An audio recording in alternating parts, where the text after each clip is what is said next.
Okay. Welcome to Esquire Unfiltered. Esquire Unfiltered. It's been a while. So I had a trial. That's the nature of being a lawyer. So I want to start these always with the obligatory smash the like button. Is that right? Yeah, Subscribe. crush it, destroy it, demolish it. Or subscribe. This is an idea that we had to do more of an offbeat, if you will. Not anything different. It's still going to be a show about answering questions because these guys may have questions. But we thought it would be interesting in light of everything happening in the world to have a discussion about primarily here tonight about Charlie Kirk's death and about what we believe caused it. So Andrew, as you all know, has been on the show. We brought in Aiden, who is his good friend. So welcome, Aiden, to the show. Thank you. Good to have you here. Aiden is a gunsmith. So we've, as you can imagine, had a lot of conversations about bullets and rifles and air and traveling and the kind of damage that a bullet would do. Because that's the narrative that we're being told. We, being Americans, along with the world, are being told some kind of weird narrative, like in Butler, where we're supposed to believe that a guy playing Dungeons and Dragons is going to try and kill the president. I mean, certainly he could try, I suppose, but he should never get that close to being able to do it without a lot of help. This is a case where the narrative, I'm actually looking at a screen right now, 142 yards. The narrative is Tyler Robinson had his grandfather's rifle, and I'm going to let Aiden talk more about that. That was old, obviously his grandfather's rifle, so we're talking about a rifle 60, 70, 80 years old. Supposed to be a 30-06, which carries a certain type of round. So I thought it would be really useful to have Aiden come in, and just so you guys know, I'll let him tell you, but the gunsmith, I mean, one of the issues here is he works on these, takes them apart, puts them back together. Correct. So one of the theories here, he took it apart before he jumped off the roof. And so I just thought it would be interesting to have them come in. And then I want to ask them other questions because these guys are both in their 20s, as an older person, to see, what they think about this kind of stuff. Are you troubled by it? What do you think about Iran? What do you think about other things? So I thought it might be fun to have sort of a chat, if you will, Saturday night, let's all chat, sit around the mics and talk about it. But let's start with the reason we're here, which is Aiden has been kind enough to watch some videos. I just sent him some more today because now we're back to an exploding mic theory. But I want him to kind of just address, and really we'll be asking you questions. I guess Andrew and I'll ask you questions. Address, 142 yards, that's the narrative from the FBI. 30-06, tell us, like, what should we have seen with Charlie Kirk? I mean, the man's wearing a white shirt, for heaven's sakes. I know he's not a small guy. He's over 6 foot tall. But, what kind of damage should we have seen? How gory would it have been at that distance? Like, what kind of damage would the bullet have wreaked? Even just one bullet, if it had hit him anywhere in the neck. And then, maybe tell us about the whole, what your thoughts are on the whole removing the stock, taking it apart, like how long that would take for somebody like you who's done it a ton of times versus some 20-something-year-old kid who we're supposed to believe just decided, today I'm going to kill Charlie Kirk, because I'm mad about something. So I don't know, why don't you tell us your thoughts on it? So I guess I will start with the idea of a 30-06. We're being told a 30-06 is what impacted Charlie Kirk with his neck. In my opinion, at least as a gunsmith, I've been a gunsmith for almost 3 years now, that is simply impossible. A 30-06 carries for about that barrel length. Let's assume its grainage for the round in between 150 to 180. That would have been traveling around 2,800 to 3,000 feet per second and traveling and carrying about 3,000 to 3,200 foot-pounds of energy. On impact with that round at 140 yards, especially with medical professionals saying it lodged in his spine, that's simply impossible. We should have seen it sever his spine and nearly remove his head from his body. It should have been, it was a gory sight, don't get me wrong, but it should have been significantly more gory than it was. We would have seen a nearly decapitated Charlie Kirk. That is just simply too much energy traveling too fast to have even come close to lodging in a human bone. As for the matter of being able to take such a rifle like that apart, from what I understand, is an old Mauser that was rechambered to 30-06. That barrel and action assembly, it's not like a modern gun where you can take it down. We have plenty of modern guns where you can pull the barrel assembly off, short barrel, 12, 16 inches, toss in a backpack. This is not that case. Your action and barrel is not able to be removed without sophisticated tools inside of a workshop. So you'd have to have kept that assembly together, meaning that you would have been trying to hide like near a 32, 34 inch long object. Just simply, it would not have been able to just be tossed in a backpack is what I'm getting at. And even if you had a modern aftermarket stock on it that was able to be, have a folding mechanism, which would have been extremely rare, especially for that model of rifle. It doesn't explain how you could have ever possibly been able to conceal such a barreled action. And assuming let's go down this hypothetical here that he may have practiced or taken time to take apart his weapon to conceal it in his backpack, even though it's highly unlikely. I mean, he would have needed to have. It's not just a button. He would have brought tooling up on the roof with him. Remove the bottom metal after removing your screws, remove your magazine spring, and your stock and barrel assembly is going to pop apart from each other. He would have had to actually sat down and taken time. He couldn't just sprinted off the roof and press the button.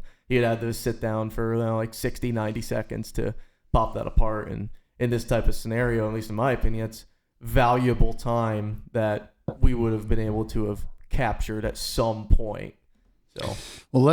So you talk about there was a big discussion online about 30 inches, I know. So what is the action assembly? Like we all know what the barrel is. That's the long part of the rifle we see that sticks out where the bullet comes out.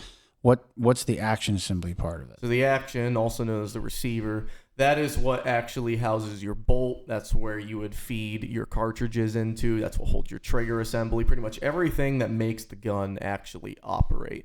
The barrel is just what stabilizes the round and allows pressure to build to propel it. The action handles nearly every other function of the firearm.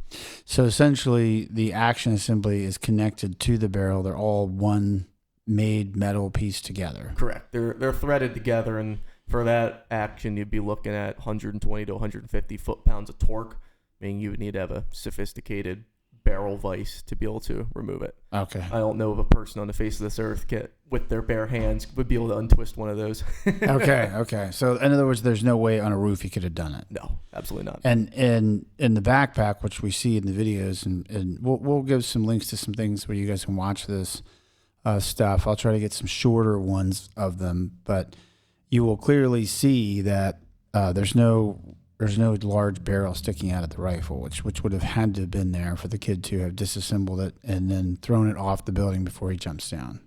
Correct? Yeah. Okay. Yeah. It would be almost impossible to hide that in the backpack. You would have saw something protruding out of that backpack. Okay. We see, and just for the record, we just watched some videos, so I'll share with you guys. We watched one that was very graphic that is still out there that shows the actual incident. So he clearly gets a hole in his neck, but it does not go through the body. If I understand what you're saying, not only would the bullet have traveled through his body, once it arrived there, it would have completely obliterated the flesh and bone that it hit. Yeah, I mean, you would have seen a small entrance wound, but your guaranteed exit wound would have been horrendous.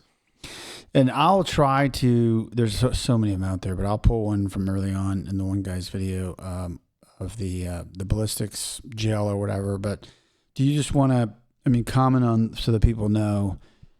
You describe this to me, but describe it again. Like when the bullet hits, like what happens upon it when it finally meets an object, when it's not just traveling through the air. What happens? So for like a fleshy target, for example, we've seen a lot of this in ballistics gel. When a round traveling that fast impacts the gel, we almost every time we see a small entrance wound. And what happens is as that round's traveling, you have all this overpressure and you create an expansion inside of the flesh as the round is passing through that slams back closed. And this is all happening in fractions of a second of the round impacting. And as that passes through, that's, I guess, what would you call like the basic of like the terminal ballistics that would be happening inside of his neck, if you could imagine that.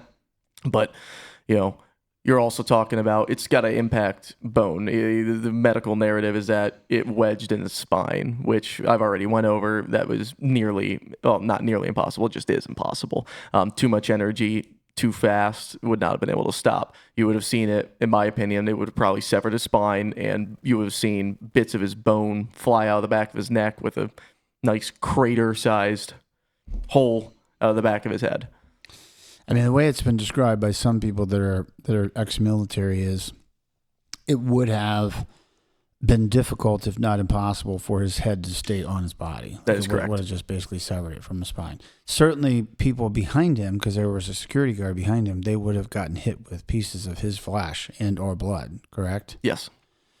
So I think, that's kind of what my thought was. I know this is people like, well, that was a quick show. So, I mean, I just wanted to bring you on, and maybe, I don't know if you want to comment a little bit, just as we're asking these questions, like, when we say gunsmith, like, do you just want to tell people, like, what do you do? What type of guns do you work on? From whether it's making bullets to, fixing guns that aren't shooting correctly to tell us a little bit what you do that helps you understand exactly, like, you need to know all these facts about the guns in order to do your job, I assume. Yeah, so, I mean, I guess you would call a general gunsmith. I've done a little bit of everything, anywhere from woodworking, metal refinishing, custom rifle barreling, custom building, pretty much any type of gunsmithing under the sun would have been accounted for.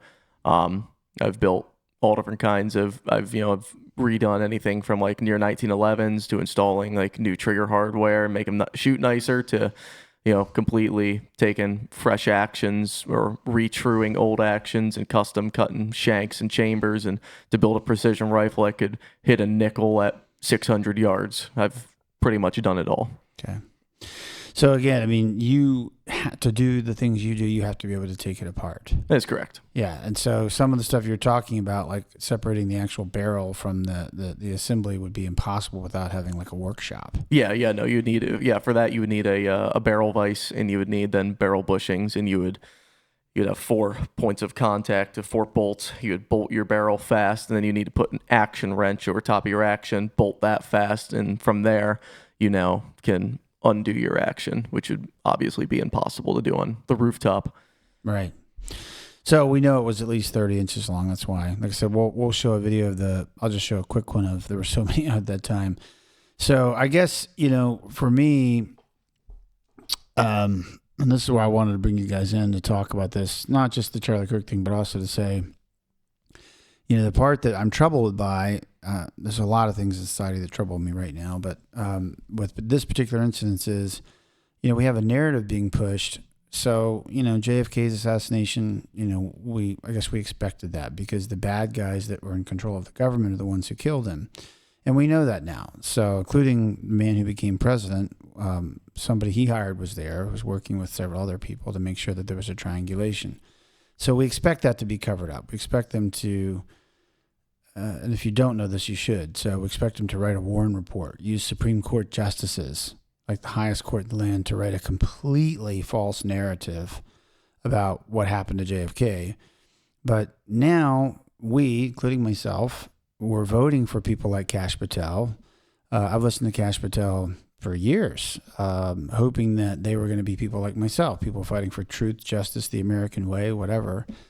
And here we are with like these weird, like we're just sticking to the story of some kid shot him and disassembled a thing with a bolt action and was able to disassemble it on a roof with no tools and no workshop, and then climbed down with a backpack. There's no bullet hanging out. So, I mean, no rifle butt hanging out. So I guess the part that troubles me, and I want to get you guys' take on it as the younger generation, because what I'm seeing on Facebook, which I'm very encouraged by, is a lot of people in their 20s and 30s posting videos about Epstein, about the Charlie Kirk murder. They're clearly waking up to the fact that our society is what I already know, which is more corrupt than I think most people can really fathom, because it touches every facet of your society. It's not just a small part of it. It's here in our town. In fact, I'm actively in litigation against the people that run this town now.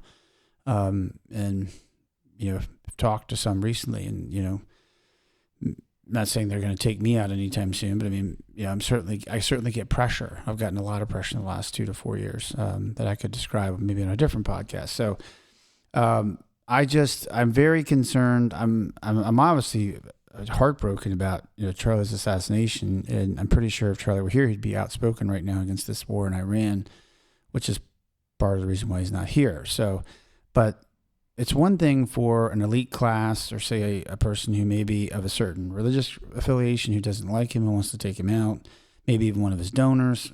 Certainly someone inside probably had to be part of this, I would imagine. I can't imagine it would be multiple people.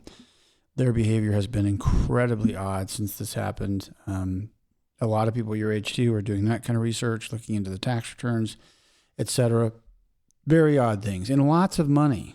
A lot of money goes to TPUSA. I mean, some people were donating $2 to $3 million. Just one person was donating that. I have a comment to make about that. Go ahead. They made some of the worst merch ever after Charlie Kirk died. You mean it was better before? I have no idea if it was better before, but okay. I know that I got a piece of merch from TPUSA after his death, and it was very, very low quality.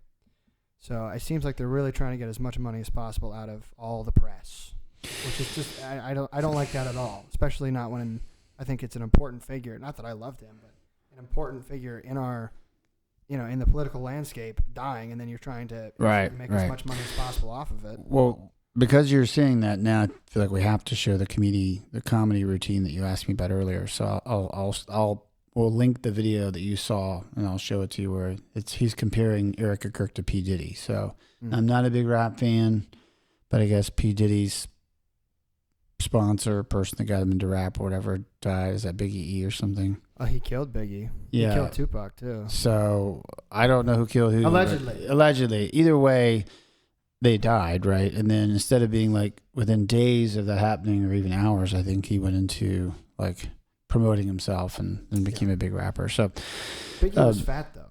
So I think he got shot, but he was fat. So he might have died from that soon after. I don't know. So now I feel like you're just trying to be unfiltered for fun. Well, I wondered about that too, like how many bullets did it take when he died? But still, and maybe Aiden wants to comment on that, right? Like to get to the tissue with that. See, and there's an interesting comment. That's part of why a murder like that is part of why I always assumed that, and maybe incorrectly, because you said this earlier. So maybe we should. This is actually we're joking, but we're actually coming with something really important. I always assumed. By the way, I bought. I'll just share with you. I bought a gun recently. I apparently am fairly good at shooting it, but never had a gun. So, and I guess I always assume that these people that get murdered like at close range, where they put the bullet up against you, like it does less damage because you're putting it up. Like I always felt like it did more damage if it was further away, like the velocity would somehow increase or something. But does it make a difference if you're like an inch away from his body versus like 10 feet away across the room as far as the damage that's done? I mean, that's a negligible difference. I mean, the second that round leaves the barrel, it's no longer having expanding gas behind it. Therefore, it's no longer gaining velocity. So theoretically, the second it leaves the barrel, it's already being affected by the atmosphere and gravity, and it's slowing down. But I mean, for like a handgun, for example, let's talk about a traditional 9mm, 10 feet, that's negligible. 100 yards, you can absolutely measure that there's been a velocity drop as well as a drop in literal height because gravity has begun to take effect. But, I would actually argue when the muzzle's up against you, it's worse because now you're getting that expanding gas that's trying to leave the barrel is going to burn the hell out of the round of your skin, where that muzzle's been pressed up against your body, as well as being impacted by the round. Huh, interesting. Okay.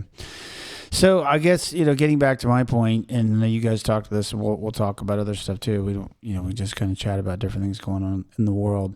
But the Charlie Kirk thing is so upsetting. I mean, it's first of all, now, I don't intend to let it go. I know people like Candace Owens are letting it go. Some of the stuff she's putting out there is interesting. Some of it may be off base. So, but it's good that she's at least, sounding the horn, because it's very troubling that somebody who's that well known can be assassinated and everybody's just kind of like, okay, like we can't continue to have earth shattering events occur in our society and just keep watching ESPN, or we're just going to keep watching Netflix tonight. At some point we have to say something is dramatically wrong with the society that we live in, and how are we going to fix it? And again, like I tell people all the time, and I'm sure you guys have seen this. If you haven't, you should have, and you can go on my Twitter feed and watch it. I'll show them to you. Amsterdam, Berlin, Brazil. We've seen so many outspoken events happen where people are in the streets. And sometimes they're farm equipment. When they did it in the Netherlands, what's here, and by the way, SB 881 passed, which, we're going to put tanks under the ground here too, I guess, like in Netherlands, which is a horrible idea to save the earth. We're going to tanks of carbon dioxide, the stuff we exhale, which will explode. But anyway, and our senator did that and sponsored it right here in Lycoming County. So that's a terrible thing. But people in the Netherlands came out against that. Didn't work. Most of these protests don't work. Now, why don't they work? Because the one thing that all these places have in common, and I'm guessing Aiden's going to get the answer for the quiz, right? Whether it's Brazil, Germany, the United Kingdom, Netherlands, what's the one thing all those countries have in common that we don't have, that we have that they don't? A woman in charge. No, there's actually quite a few male prime ministers, but what's the one thing they don't have that we do have? You guys should know this. When 1 million people are in the street and nothing breaks out, like no revolution happens, they don't have guns. Firearms. They have no firearms. Actually, I have a point for that. I was in Sweden for a class trip, and one of the things that they talked about was the amount of guns in Sweden. And they were talking about it in a way that made it sound like they had a lot of guns. And I raised my hand, and I basically questioned the guy because he was saying they might have more guns than the U.S. And I was like, well, that's almost certainly not true. Right. At the end of it, I went up and I looked it up and I showed it to him. And the amount of guns per 100 people, what country do you think is in first? And I already told him, so he already knows. What do you think? What do you number one country for guns per 100 people? Per 100 people? Yeah. That's going to be tough because there's a lot of countries that have a small amount of people that could have weaponry. Right. So it could be something like Mexico. So it's the U.S. Okay. And we have 120 guns per 100 people. Right. The country in second has 60. And Sweden is tied for seventh with 20 guns per 100 people. Right. But they're not allowed to have guns. We have more. Well, they are, but it's for hunting only. And their laws are a little more strict about it. But we have more guns per person in the United States. And that's just registered guns. Right. Yeah, that doesn't count the what I would consider to be millions of unregistered firearms, especially with the introduction of 3D printers. One can make an unregistered firearm in their basement if they so choose, with next to no skill or experience.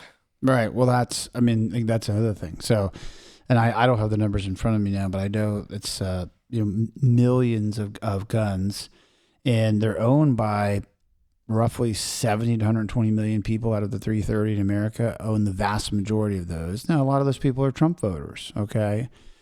And I'm not even trying to make this about Trump because I'm very concerned about a lot of stuff going on right now in the world. But the point is, the people that you've seen so far in the streets for these fake rallies like No King's Protest or whatever, they're being paid by NGOs. An NGO, again, as you guys know, if you're watching the show, is a non-governmental organization, the same type that file lawsuits against me that I've never heard of, like the Pennsylvania Association of Retired Americans. They just make them up from crap and then pump a bunch of money into them to hire lawyers to come after me. Or in the case of our society, they pay $500, $100 when they get arrested.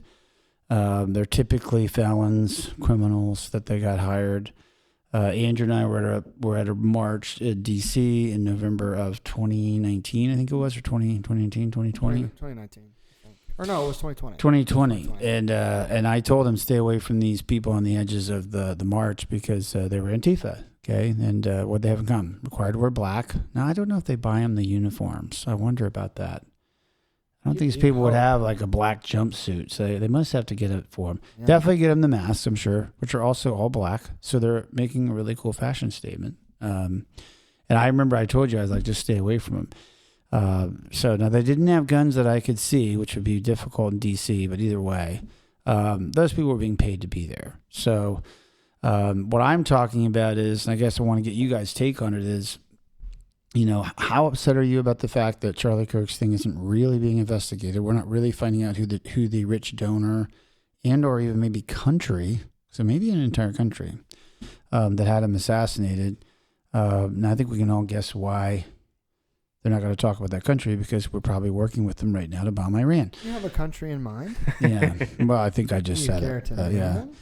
Well, I mean, he was very anti-Israel. If you watch Candace's posts, I mean, she has proven, and TPUSA has confirmed in their own YouTube videos. They felt the need to come out in a YouTube video. If you guys have been watching this, and confirmed that those texts were correct, where Charlie was saying, "I'm done feeling like I have to be beholden to these people that are very pro-Israel," because they were, $1 million, $2 million donations. And I'll tell you, from somebody who's done a lot of free work over the last 4 or 5 years, it sure would be nice to have people doing that.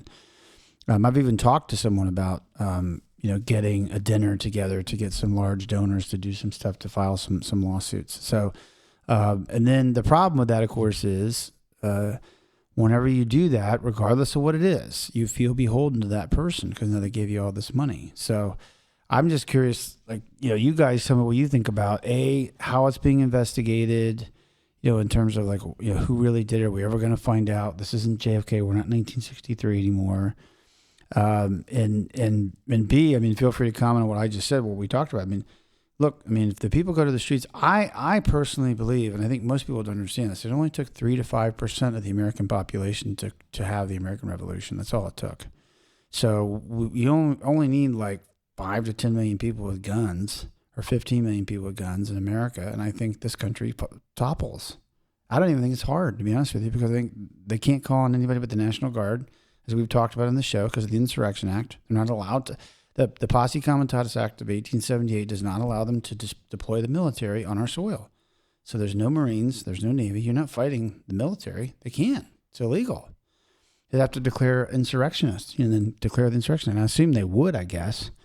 But then you've got your brothers and sisters fighting against you, and this isn't the Civil War. There's no agrarian economy versus the Upper East where they're doing shipping. There's no slavery issue involved here. I mean, there kind of is, I guess, but we've already gotten through the pandemic. But still, I mean, it's are they going to actually shoot other Americans? I don't know that they will. So I guess, I don't know. What do you guys think about all this? Is your generation talking about this?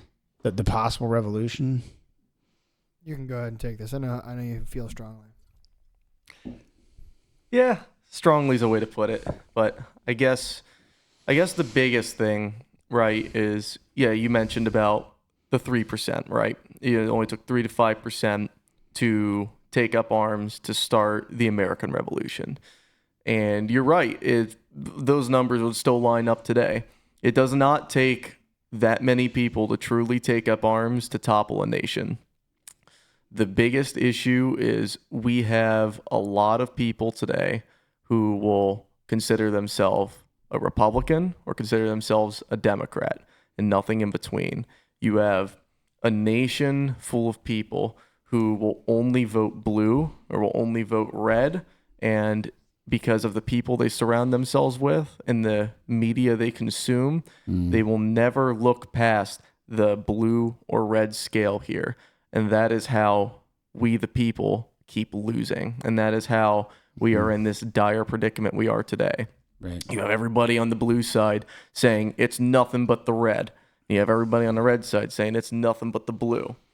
And so a nation divided cannot stand, just like it's stated that a house divided cannot stand. The same thing with a nation. As long as we, the people, are so busy pointing the finger at each other, blaming the other side, you'll never look at the true culprit and the true enemy of the people. And unfortunately, I don't know how quickly anybody's going to really open their eyes up to that. I know that view that I just spoke is a very fast growing view, especially amongst people my age, but there are so many millions that refuse to essentially reject this this narrative that you need to pick a side and that there's only two sides. There's so many people that will refuse to break that mold and think that there's something more than just red or blue in politics, that I think we're going to stay divided for a while. And I don't want to sound like a Debbie Downer with it, but I think that's the unfortunate reality. However, we are seeing a very large growing motion of people, and myself and Andrew's generation, starting to, I don't want to say necessarily wake up, but more open your eyes and realize we're heading down a very dangerous path and something needs to give. We can't continue this cycle that we've been for the last 100 years. Well, you raise a lot of good points. So let me ask you a couple of things. Divide and conquer, of course, is a very simple strategy. It's a psyop. It's one of the things the CIA uses across countries everywhere. So they're using it on us, obviously. I have said many times to many people, I've said it on this podcast, I think, but I'm going to say it again. I'm going to continue to say it. And by the way, I got confirmation of this from the PR organization that is running Stacey Garrity's campaign. So, Greg's crazy. I don't think so. Like the guy running the woman's campaign, who's, by the way, has been endorsed by Trump, also told me it's a uniparty. So what do we mean by uniparty? I like to say it this way. Now, this may sound, as Ron would say, a little too fancy, but Democrats and Republicans is a misnomer, okay? Because the word tells you nothing about the person. It doesn't tell you whether they're fat, tall, short, thin. Doesn't tell you whether they like ice cream, they don't like ice cream. Doesn't tell you whether they drive a Porsche or a truck. Doesn't tell you whether they own a gun or not. Really doesn't tell you anything about them at all. So they want you to believe it does. The Democrat means something. It doesn't. They want you to believe the Republican means something. And I think we found out it doesn't. I mean, Tom Tillis is lambasting people. He's supposed to be a Republican senator from North Carolina. He's not. Okay, Lindsey Graham's a terrible individual who has been bought and paid for. Now, we're seeing a lot of stuff about the APAC, and answer your question about the American-Israeli PAC, which is very powerful. And I guess this is the point in the podcast where I also should say, as a believer in Jesus Christ as my Lord and Savior, I believe that we are required to or to always advocate for the Israeli people, not necessarily the nation per se, but I mean the people itself. We're supposed to be fighting for Israel because the Jewish people are the chosen people in the Scripture. There's no question about that, and we're supposed to be particularly concerned about that as Christians, the Jewish people. So now, having said that, that doesn't mean that we're supposed to say when they start going out and randomly killing people, well, that's okay too, because that's not biblical. The Bible says thou shalt not kill. The Bible also says in Genesis 9:6, whosoever sheddeth man's blood shall also be shed by man. So if you kill someone, you're supposed to be killed by men. They're supposed to try you and then kill you. That's the way that's supposed to work because you murdered someone. Now, that's not in certain situations where it might be justified, so everybody's clear. But that's what the Bible says. So you can't do the Jewish thing and say, well, you're supposed to protect Jewish people, which we are, and then just leave the thou shalt not kill off the table. What are we doing? And you can't, well, we're at war. Well, but if you started the war, you're calling it a war. I guess it's war. But what if it's not war? What if you just started killing people? Is that a war? The only issue I have with this is I have a different view on Scripture. I do not believe that the Jewish people are God's chosen people anymore. They lost that with the new covenant, and there's Scripture to back that up. The Jewish people, back when I guess you'd call them Hebrew at the time, go back to the time of Abraham, the first covenant that was made. Israel was not a nation, so to speak, as it is today. We know Israel today as a state that was created in 1948, right? Israel at the time, when we're referring to the people of Israel, it's the people of God. Israel are the followers of God. And at the time, the Hebrew people, the Jewish people, were the chosen people by the first covenant, and it wasn't working. So we have Jesus Christ comes into the picture 2,000 years later. The synagogues are corrupt. You have people who no longer chase God and chase power, leading these synagogues and leading people astray. So Jesus Christ comes into the picture. He dies on the cross for our sins, as we know, rises 3 days later. We know that Jesus Christ is God in the flesh. That is now the new covenant we have. We are no longer taught to follow the old law. We're taught to follow the new. Right. There's no contradictions in the Bible. We still very much listen to the Old Testament. We read over it. Right. But the New Testament absolutely takes, I guess you would call, priority over it. And that new covenant that was created, the new people of Israel would be people that follow Jesus Christ. Right. Meaning that if you do not accept Jesus Christ as your Lord and Savior and you do not follow him, which the Jewish people of today do not, and they haven't for, 2,000 years now, means that they are no longer God's chosen people. And as it says, the Israelites in the Bible, as it's referenced, would be people like me, you, Andrew, and anybody else that fully accepts Jesus Christ as their Lord and Savior. That is the new chosen people of God, because we are the ones that accept Christ in our hearts. Yeah, so I understand what you're saying. I think what we typically say in the Christian church is that because he chose the Jewish people in the Old Testament, that we're supposed to sort of like, I guess maybe look out for them is a better word. Like, when the Holocaust happened, it can't attack a culture of people. Like, that's not okay. No, of course not. Particularly with and everybody Jewish is made people, equal in the eyes of God. Correct, there is no man that is lesser than one another. We are all made Right. equal in the eyes of God. However, to say they're the chosen people, though, would be, in my opinion, incorrect. Right. Well, and that and I understand why you're saying that. So I guess I'm just saying, I'm not trying to turn this into some kind of like, I don't want people saying about us, because that's one of the psyops they're doing right now, is they're trying to paint everybody, including Tucker Carlson, as like he's some terrible person. I don't think that's the case at all. I think Tucker's a Christian. Well, there was that Super Bowl ad where they're like, what did they put on his backpack? They put you remember the ad? The sticky note? I didn't see it. They put a sticky note on It was a blue backpack. sticky note. Yeah, and it said, what did it say?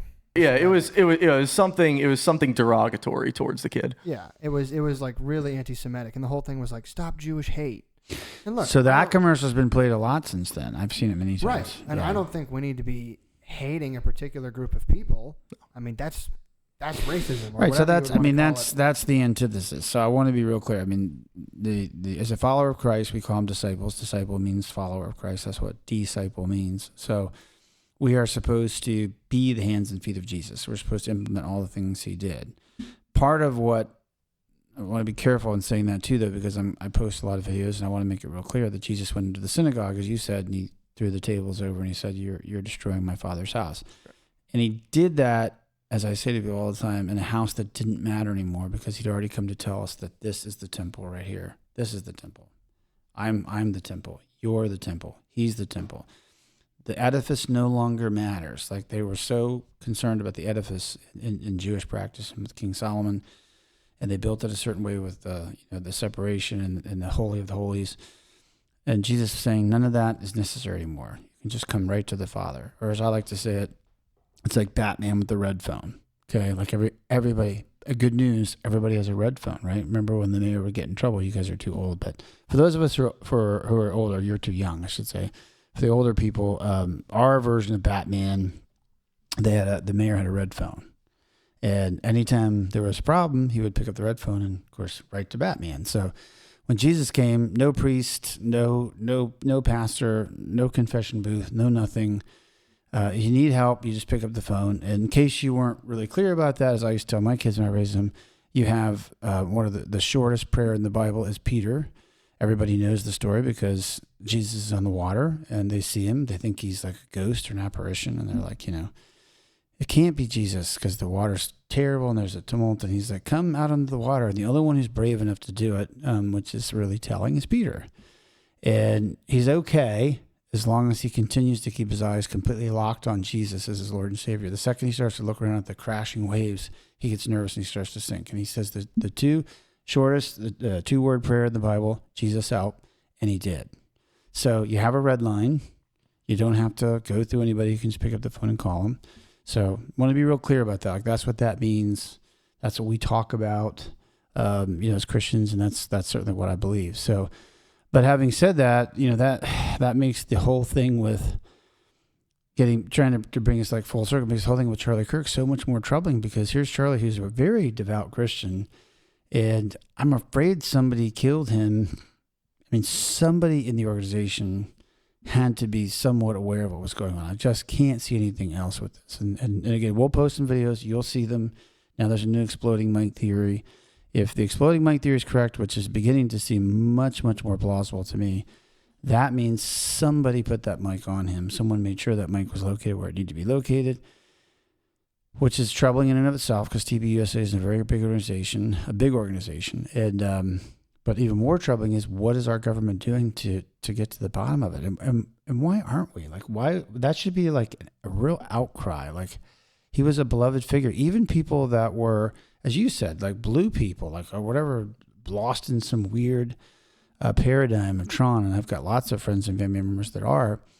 Even those people were not happy. They were upset. They were like, Charlie may have been a lot of things, but we shouldn't have killed him. Like, that's not okay. I mean, I think this is one of the real unifying moments in our society where almost everybody came out and said, like, what are we doing? Like, this is crazy. Like, he was clearly assassinated. Yeah, he was assassinated for speaking his opinion. Yeah. And he was assassinated in front of, because of the age of social media, in front of like 100 to 1,000 phones. And we have like all these different angles of it where people saw it was terrible. So I don't know. I mean, what do you guys think about it? I mean, if we never, let's say it this way, I guess this is my thought, because there's a lot of things I could talk about tonight with digital currency, but if we never see justice for that, I mean, is your group going to be upset? Is the 20-year-old group going to say, we should do something about it? This isn't right. I'm going to stop paying my taxes. I'm going to disconnect from society. I mean, is there any talk about that? Yeah, I mean, there is talk about it. I'm not sure how much talk there is about it on social media, but I know for myself and my friend group, and I've seen a little bit on social media, yeah, there's talk about, like, what do we do? Because especially we bring in the Epstein files, there's a lot of really bad stuff going on. And now we actually have stuff to prove it.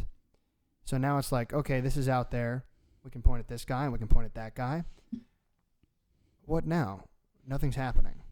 Right? So what is the next step? And it's been out there all along, to be fair. So, I mean, I did my deep dive. I mean, but you just had to go pretty deep. We were on Signal and Telegram back in those days. And if you knew where to look, they weren't really hiding it from you. Right. Well, and the government is notoriously bad with technology, which is kind of funny. Except when they're really good at it and they don't want you to. Yeah. I mean, as I showed someone close to me recently, I showed her the 2010 episode of The Simpsons where there's a vaccine that they create to take out the world in a pandemic, and then they make NBC take the cure, quote unquote, and it kills them. And they kind of joke about it, like, NBC, get over here, and they'll laugh about it. They're like, and you're like, oh my God, that's exactly what happened in 2019-20. And here Matt Groening wrote about it 10 years in advance. He's amazing, or they've had a plan all along and they knew about it. So there's lots of ways they have designed to kill us or get rid of us. So, including the central bank digital currency. But the Epstein file is troubling. The Epstein file now shows you that there is a elite group of people. It's not one country; it's multiple countries. That is by far an international issue. You're talking about like what's on the use mind right now, at least in my opinion, what I've seen. Charlie Kirk isn't talked about a whole lot anymore, as in terms of like the justice.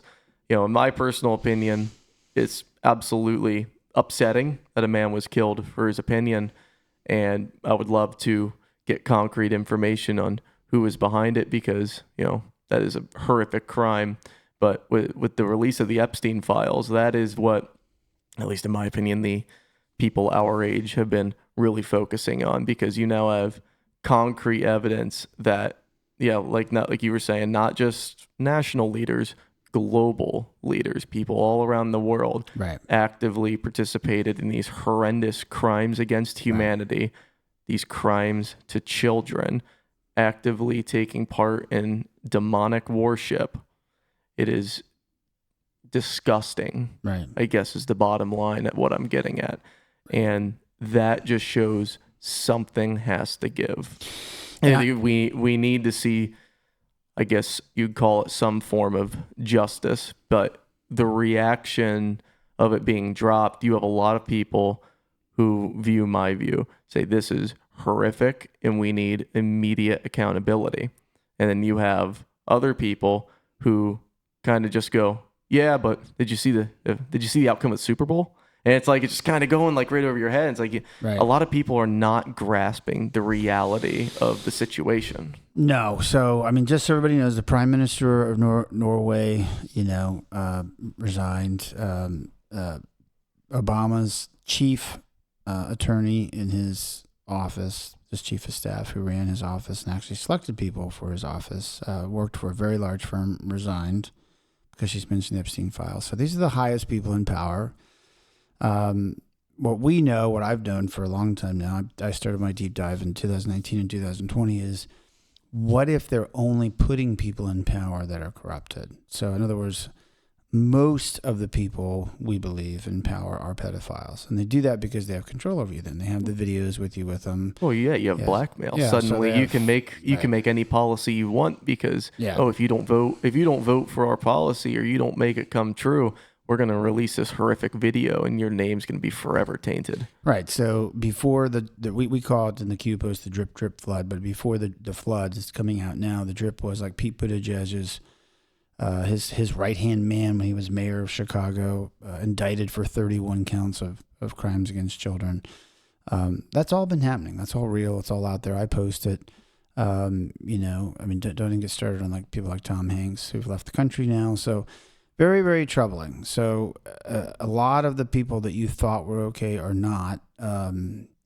And I always tell people, like, I really believe there's an old movie called God with George Burns from like 1970s, and John Denver's in it. It's really funny.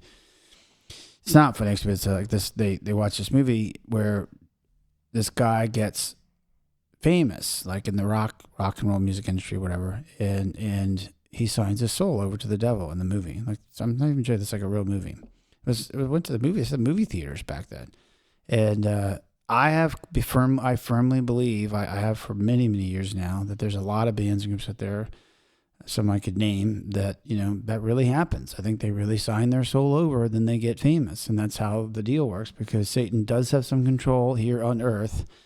God's in control ultimately, but he allows him to sort of run free here on the earth for now until the ultimate battle. Yeah. So I think a lot of people, especially a lot of modern Christians today, you get this idea, especially you see it a lot in cinema, you get this idea of, Lucifer sitting in hell with all his demons, ruling on a throne with his pitchfork. That's not reality. That's not reality at all. Lucifer, with all of his fallen angels, roam the earth today. Hell is their punishment as much as it is for any other sinner that may be deemed to go there by the Almighty.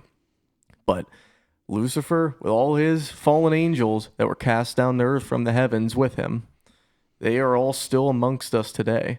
And a lot of people forget that, and I do want to make that a point, with these Epstein files showing all of these elites, anybody from former Prime Minister of Australia to current sitting Donald Trump, Jeffrey Epstein. You have the Clintons involved, Bill and Hillary. You have billionaires in the tech industries like Bill Gates. You have all these massive names all taking part in not only these horrific acts against children and these crimes against humanity, but this demonic worship. They're all taking part in this, right? We have files that prove it. It's been listed that if all of these powerful people that all run this world are taking part in these horrific acts and demonic worship, that must mean that there is an existence of God. By default, it has to. Right, of course, yeah. So, and it's a battle of good and evil. I've been saying that for a long time. I've been in this fight since 2020. I've been saying it. You want to say something? Go ahead. Well, I feel like we're going all over the place. I want to try to bring us back somewhere.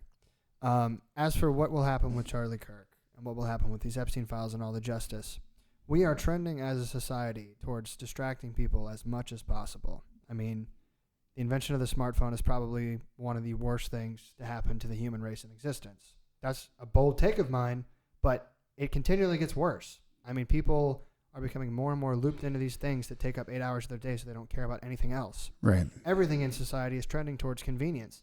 It's not an inherently bad thing, but we're humans. It just is a bad thing. The part of your brain that wants to do all the fun stuff is in control more often than you want it to be. So we have DoorDash and we have Instacart. You don't have to go to the grocery store. You don't have to go here or there. All this trends to you don't have to care about anything because you can go get a dopamine hit from doing this thing or that thing. There's an app on my phone that can just make me feel good immediately. And the monkey part of your brain says, ooh, I want that. So the minute you start to think about something difficult, that kicks in.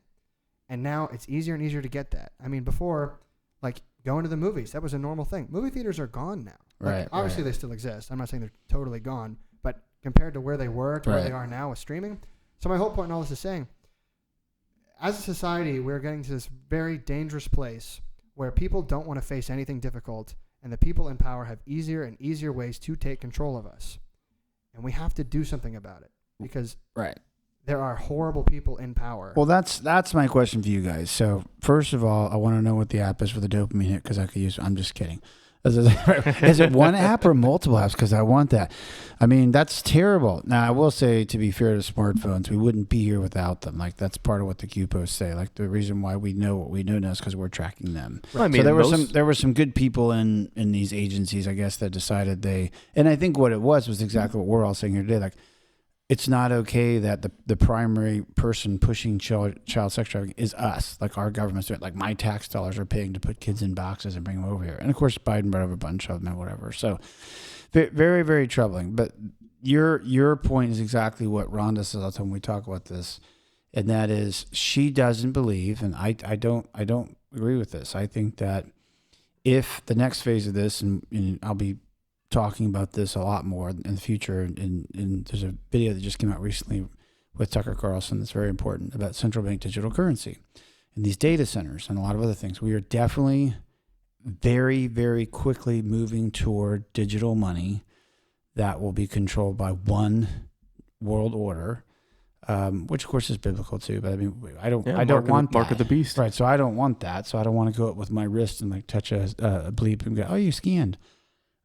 So to your point, I guess I believe that she is wrong in that I think that there is a group of people, maybe 5 to 10%, that will rise. Now we can't do it with, podcasts and certainly not with our smartphones, but I think they would rise to avoid this. Now, we want to try and do other ways if we can, but part of what's happening now is the whole hope we had in this one person that they're going to bring out all the truth, about the Epstein file, about the election fraud in 2020. And election fraud's been in everything, but 2020 was just atrocious, even here in Lycoming County. So where is it? Where's the justice? If we don't see the justice, people are going to start to get really pissed. And I feel like, and I've said this to many, many people, right now, and we could do it. I could do it on this podcast one day. Maybe I will. But eventually, we're at a point where it really would take a match or two. I mean, we have a giant powder keg of gunpowder right now. It wouldn't take hardly anything,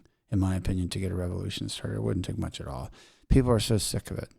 I showed a video just a couple of weeks ago of a guy in New York who said they're going to stop paying their taxes there because of Mondami. Like, I'm not doing it. Like, I'm just not going to pay them anymore, and try to shut us down when everybody stops paying their taxes. You'll lose millions of dollars in revenue. Yeah, what are they going to do with that? How are they going to replace it? So it really just takes people like sort of having some chutzpah, like getting together and saying, I'm not going to do this anymore, and then if everybody does it in uniform, it makes it difficult. And I've seen it in real time. Like, we got the masks off the kids in the Montoursville School District, and we had like 150 people go to a meeting, and they were scared to death. They couldn't believe all that many people. It's only like 150 people. It wasn't even that many. And all of a sudden they voted 807162 to take the mask off the kids in various stages because we came. And they were nervous. They were like, maybe we should take them off. Like, yeah, you should. And you should do it now because people are ticked off. It didn't even take that large of a part of the community to do it. But they got scared. I mean, I'm talking about they were really scared. It was kind of silly. We weren't coming there with like pitchforks or anything. We weren't going to hurt them. We just wanted the madness to Hey, stop. you want your voice to be heard? Yeah, it was ridiculous. Yeah. And they did it on the tennis courts. It was ridiculous. Go ahead. Yeah, well, I was just going to say, I think for a lot of people, I've heard a lot about people not paying their taxes, specifically this year. If you think about what you're paying your taxes towards, taxes in essence work. You give this large entity that makes some of the laws. I mean, all this stuff works. Just like I could get into like economics and stuff like that. But you pay your taxes, they set up certain systems, and they maintain those systems. Like the roads. We're in Pennsylvania. We are known for having horrible roads. So I'm paying you 15, 20, 25, 30% of my paycheck for what? Right? What am I seeing in society for it? I'm letting a bunch of pedophiles do whatever they want to do while I'm driving on my terrible roads paying too much for groceries. And I'm being told that Social Security is going to die in 2037, and that keeps getting earlier and earlier. It's like, what am I paying any of this for? I have somebody working for me right now that, should be at retirement age and was told she would be at retirement age. And guess what? She's at retirement age, and now she's not because they changed it. They just keep moving the marker. Well, it's not really 65. It's 67 years in time. 68 years. Well, we don't have that money, Bill. Yeah. We did the transgender opera. Remember that? It was a terrible, terrible show. Was that your sister who did that?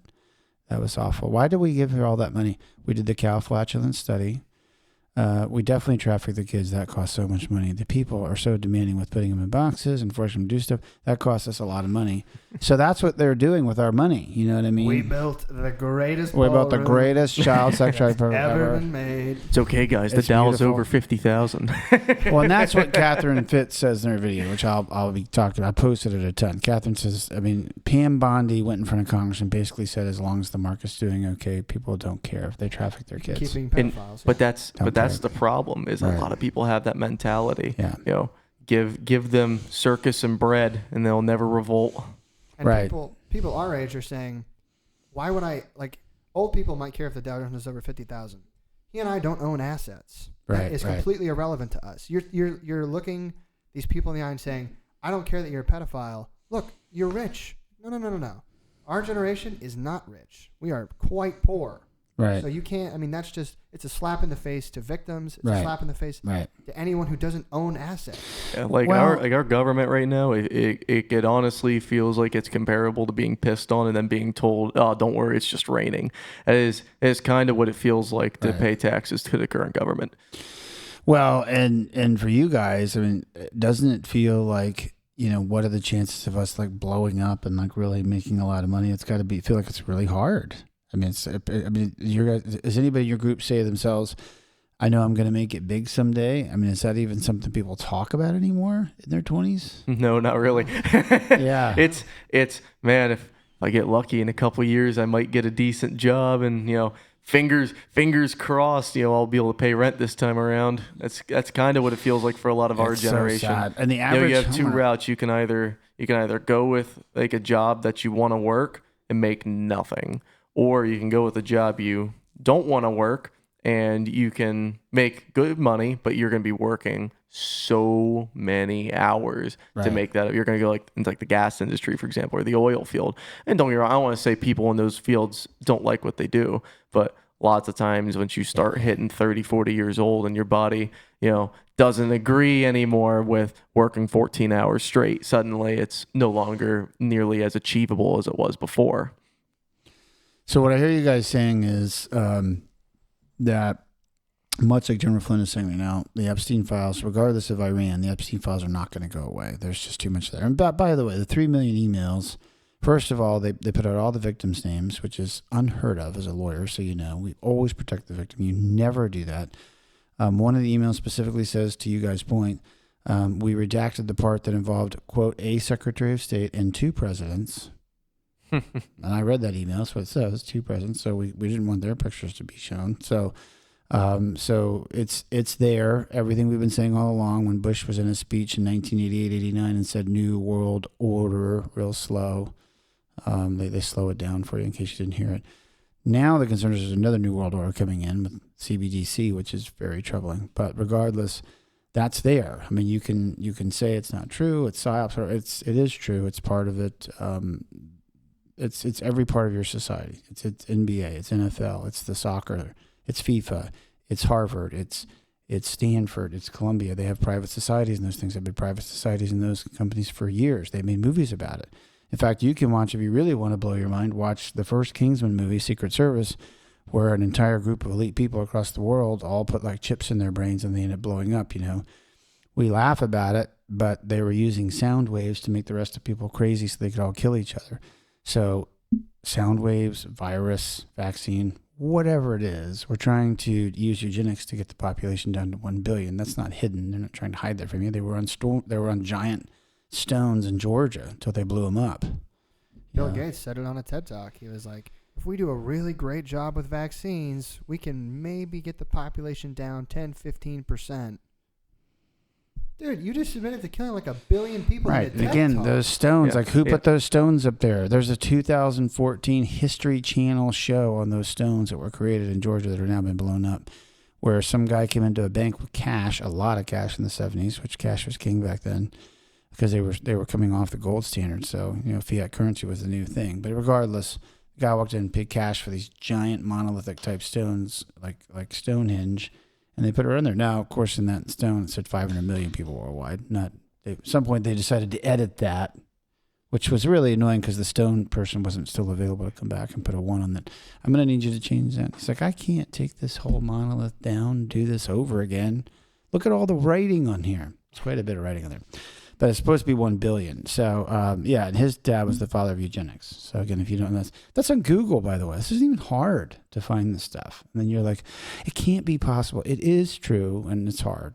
Well, I think a lot of things is that it's a lot of people just don't want that to be the reality. Right. So if they can just kind of shut your brain off and just not not think Right. about the reality that's really at hand, it's a lot easier to go with a false message because you don't want to think about. Well, I mean, let's be real. None of us want this to be reality. No. All of us wish this could be different.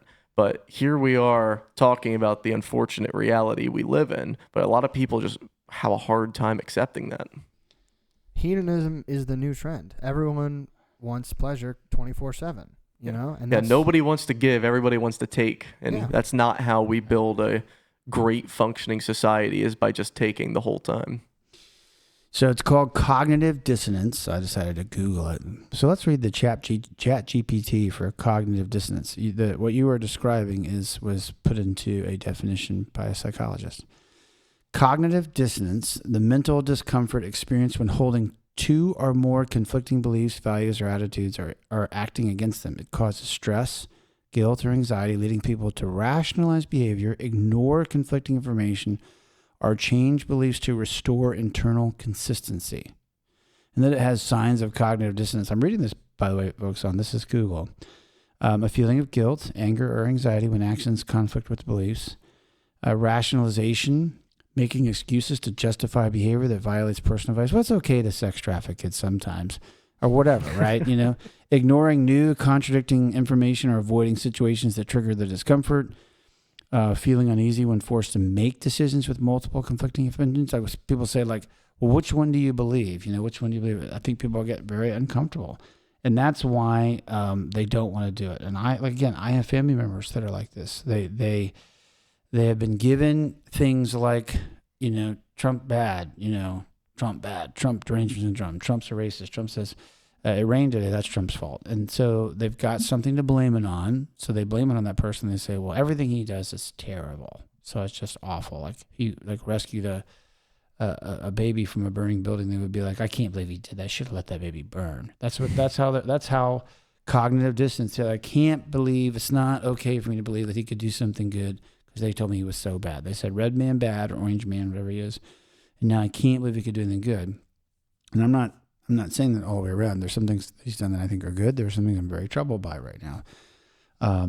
Very troubled. So, but that's just so everybody knows. I mean, it's called cognitive dissonance. I just want to it's right, and that's why it's red versus blue. That's why they want that. Right, and that's that they did that a long time ago. They want to polarize. Yeah, they want to polarize people as much as possible so people don't talk about it. Because when you can't talk to Uncle Bill at Thanksgiving because Uncle Bill might say something. Yep. That makes you upset. Yep. And my mom told me that too. And you know who said that, of all people? So this is a history lesson for you guys. George Washington, our first president, was the one who said the two-party system will be the downfall of America. Yeah, Probably that was our it. best. So I believe it was in his last speech he gave when he was leaving office. That was the biggest thing he spoke on, is warned on. He said, "Do not go to a two-party system that will lead to your downfall." Right. And what do we do immediately later? Start a two-party system.